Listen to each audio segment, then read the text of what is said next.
तर अहिल्यानगरमध्ये आजचा दिवस म्हणजे 20 एप्रिल खूपच उलथापालथीचा होता. चला पाहूया काय काय घडलं ते.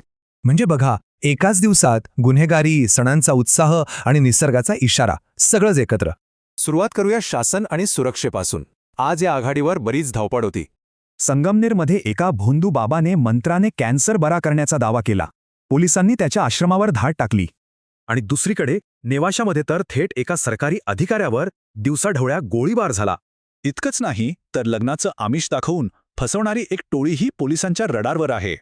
एकंदरीत या सगळ्या घटना कायदा आणि सुव्यवस्थेसाठी एक मोठं आव्हान ठरत आहेत. आता जरा अर्थव्यवस्थेकडे वळूया. इथे तर एकदम वेगळं चित्र दिसतंय.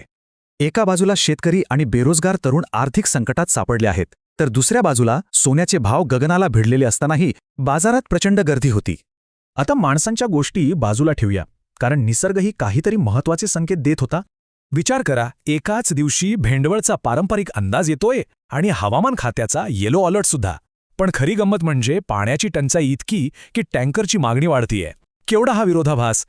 तर मग या सगळ्या गोंधळात आपलं प्रशासन नक्की काय करतंय?